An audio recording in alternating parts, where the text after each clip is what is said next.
Dum doodle da doodle da doodle doodle doodle dum.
Well, I'm delighted to see you all again, and this tune is a tune that I really was happy to have made up a few years ago called Lacey, named after my sister-in-law. This is my husband's sister, and I like it for many reasons. It's got a really nice little groove to it, and it's almost a little bit Americana, a little bit bluegrass in its feel. And indeed, once I made up this tune, the first things that started to occur were that it was ripe for lots of variations, and so I did a recording called Double Play, where I threw in a lot of variations in this tune along the way. So it's pretty plain at the beginning, and then lots of little ones. And I thought you might like if I were to point some of these out and just give you some of what happened, because unlike composing a tune where you are starting from the ether pretty much, doing variations is another kind of really nice craft. It can be that you do variations as you're playing a tune in a session, but sometimes it's really fun to sit down and just kind of play with the tune a little bit to see what's there, and you're kind of responding to the notes. So remember that I've said before that tune could have gone this way and it could have gone that way, and it's going to be your own taste that tells you what way it really goes. But when it comes to doing variations on a tune that already exists, well, it's no holes barred. So this is why when you get an album and you see something like The Ships Are Sailing, which would be a well-known reel, or you see The Lark in the Morning, it's still worth checking out what's going on any particular album, because there's every chance they've really done something different. Either there's some variation that they've loved and they want to do it that way, or the key of the tune has changed remarkably. The pace of a tune may have changed. In any case, usually if somebody's recording something, there'll be something going on. It's worth checking it out. I do. And so with this tune, I just thought I'd give you a couple of moments that I found enjoyable. So one of them is in the first part of the tune. And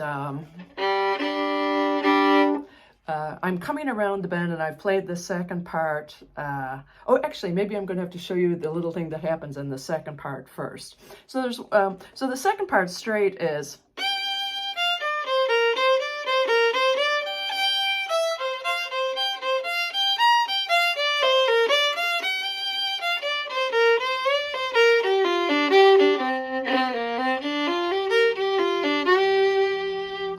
But there's one time that just occurred to me to just open up the ending for the second part, and I ended up finding this.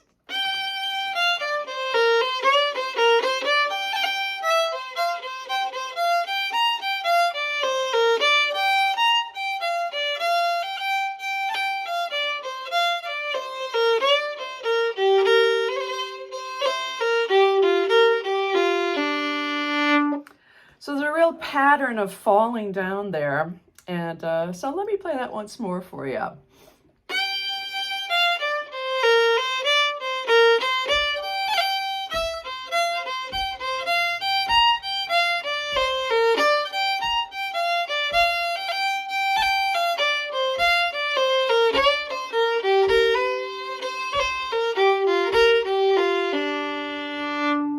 And now I get to what I wanted to show you, which was just getting to do this.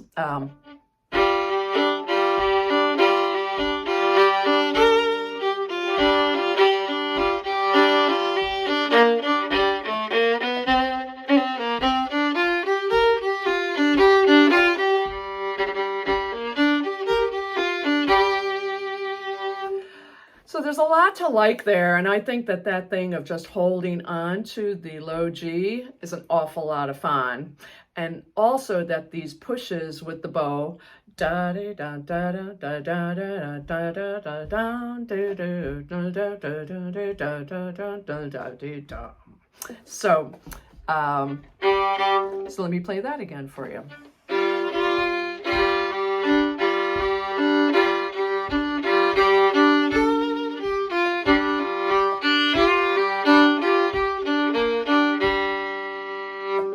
You know, as soon as I do something like that, I do try to do it up to speed almost immediately, just to see really what it's like. Then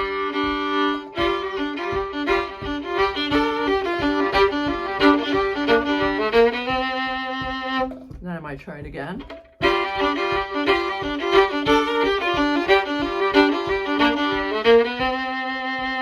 And it really tells you once you speed it up, does it work? Does it work? Can you actually play it? So if I play that second part once with that ending and then come into the first part, you can see what I was going for.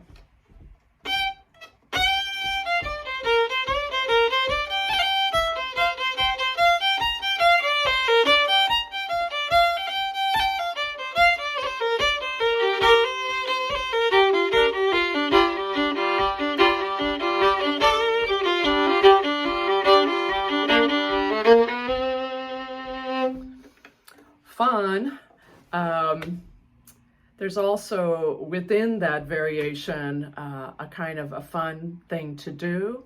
And I forget who now I was hearing do this kind of idea, but the idea of kind of flattening your finger on the fingerboard and almost doing a little bit of a vibrato. And I do it on the B flat here in that section. So I'm going.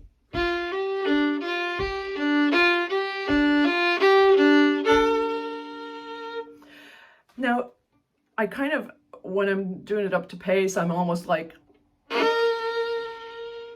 I'm making almost a little slight messy note out of it. Even running into the E on the other string next to it, but if I don't.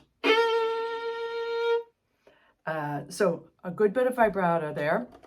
land the finger almost flat. Of course, you're up against the nut of the fingerboard there, but yeah, if you can lay it pretty flat, then you get this kind of a great, yeah, just a sound quality to that. Let's see if I can pull it off.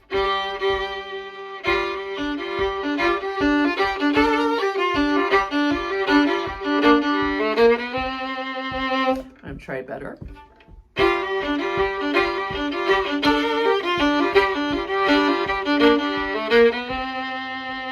And that was better. And then up to speed.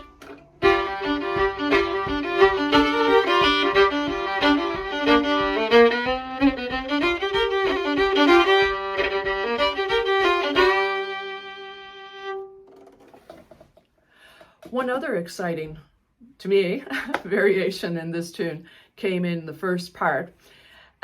So here is just kind of creating a little line and then doing a response. Actually, I guess I really did that with the ending in the second part as well. But let me play it for you first.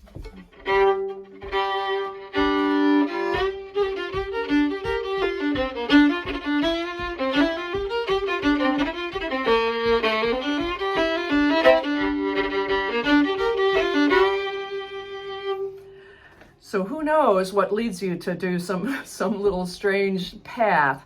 But again, you're in your house and your time is your own and nobody's listening, just you. And you're just coming up with little lines. And in this case, the line was this.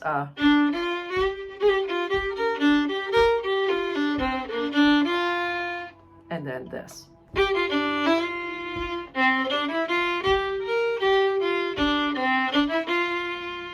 So it's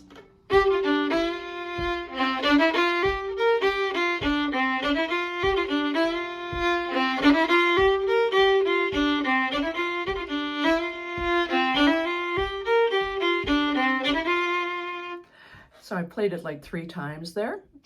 Once I threw that out there, it seemed like a good idea to have a rather logical answer to it. So the logical answer, and I can only do them in a row, but so I'll play that.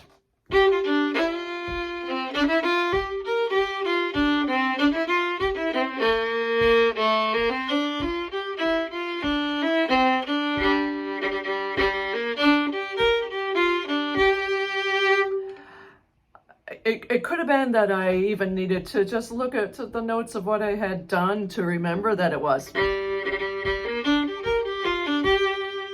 Because it's so far afield there. But let me just play the entire first part with that variation and its answer. And I'll play this a couple of times. So nice and easy, it's...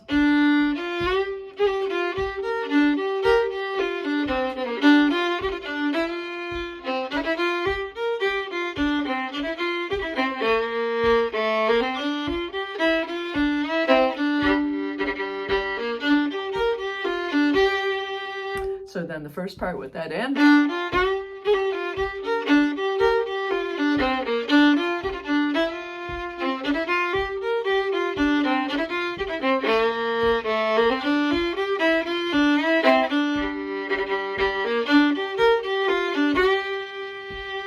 And then, you know, as soon as you do something, then you start to see, can I handle it at all paces? So then I speed her up for myself.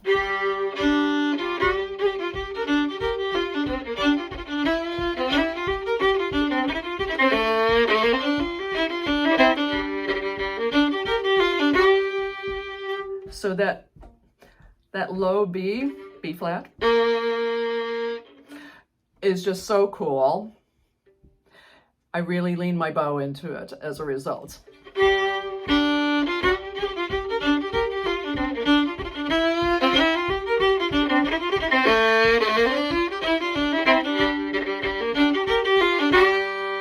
So I'm almost to distortion because it's just fun to do.